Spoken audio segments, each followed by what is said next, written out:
এতিয়া যাবলৈ ওলাইছোঁ নপুখুৰী পাৰ।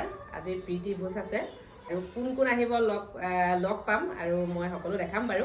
আৰু এতিয়া মই অকণমান ষ্টাইল কৰি লৈছোঁ আৰু যাবলৈ। আমাৰ এইফালে মোৰ মানে শাহু, এইফালে মোৰ শাহু মোহিনী আইতা, মানে আইতা বুলি নকয় আজিকালি, আগতেহে আছিলে শাহুৱেকক আইতা বুলি কয়, আজিকালি মা, হয়নে?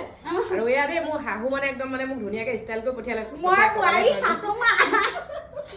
এইফালে একদম চুলি একদম ষ্ট্ৰেট কৰি দিছে। মই কিন্তু এনেকৈ যথামতলৈকে যাবলৈ ওলাইছিলোঁ।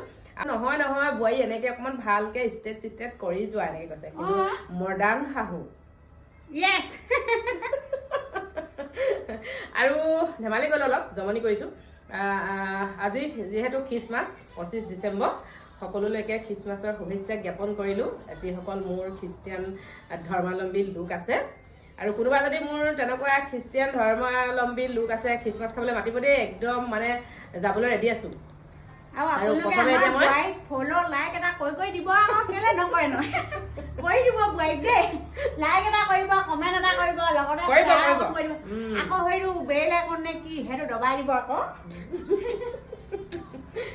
সকলোৱে লাইক কৰিব, শ্বেয়াৰ কৰিব, যদি ইউটিউবত চাই থাকে ছাবস্ক্ৰাইব কৰিব, মানে যিমানখিনি কৰিব লাগে ইউটিউবৰ আৰু ফেচবুক পেজত গোটেইখিনি কৰি দিব। চেলিব্ৰিটি অকণ দেই।